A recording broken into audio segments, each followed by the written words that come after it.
नमस्कार विद्यार्थी मित्रांनो, सेल्फ स्टडी विथ महाराष्ट्रमध्ये आपलं स्वागत आहे। तर मित्रांनो, महाराष्ट्र गट क सेवा मुख्य परीक्षेत 2023चा रिझल्ट आजपासून लागायला सुरुवात झालेला आहे।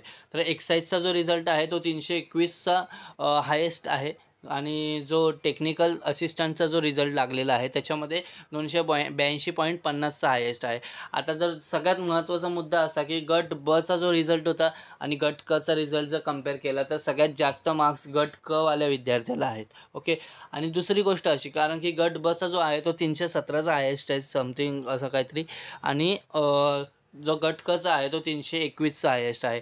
आता सगळ्यात महत्त्वाचा मुद्दा असा की खूप सारे विद्यार्थी घाबरलेले आहेत, कारण की हेच जर ग्रुप सीचाच रिझल्ट जर 321मध्ये हायेस्ट, 282मध्ये हायेस्ट अशा पद्धतीचा येत असेल तर मग क्लार्कचं काय होणार बाबा। क्लार्कमध्ये तर सांगताना तर सांगत होते 120चा कट ऑफ लागेल, 140चा कट ऑफ लागेल, पण इथे आता काय वेगळंच वातावरण दिसते, त्यामुळे सगळी मुलं घाबरलेली आहेत। तर अजिबात घाबरू नका, कारण की जर एक्साईजचा रिझल्ट बघायला गेलं तर मग कसं आहे की सगळ्यात शेवटचा जो विद्यार्थी आहे त्याला 104 मार्क आहेत। ओके, आणि या ठिकाणी 83 जागा होत्या। जर आपल्याला जर बघायला गेलं ना तर आपल्याला एकूण क्लार्कसाठी 7,000 जागा आहेत, समथिंग 7,000 प्लसच आहेत म्हणा, आणि तिथे आपल्याला 21,000 ते 22,000च्या दरम्यान मुलं घ्यायची आहेत। सो आपल्याकडे खूप चान्स आहे की आपल्याला मागे यायला, म्हणजे जर एखाद्याला 140 150 जरी असतील तरी त्याचं होऊन जाईल। सो होप सो असंच व्हायला हवं। ओके, तुम्ही टेन्शन घेऊ नका, कारण की कसं असतं की आपण जितकं निगेटिव्ह हो तेवढे निगेटिव्ह वाईब्स आपल्याला अटॅच होत असतात,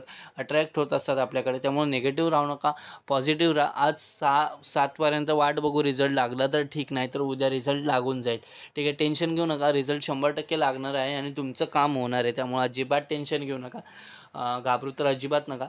सो हा व्हिडिओ द्यायचा होता। कट ऑफचं तुम्ही अजिबात टेन्शन घेऊ नका, एवढा जरी कट ऑफ लागलेला असला तरी क्लर्कचा कट ऑफ हा कमीच लागणार आहे, त्यामुळे अजिबात काळजी करू नका। धन्यवाद मित्रांनो, व्हिडिओ आवडल्यास लाईक करा, तुम्हाला किती मार्क्स आहेत ते कमेंट करून नक्की सांगा, आणि चॅनलला सबस्क्राईब करायला अजिबात विसरू नका। धन्यवाद।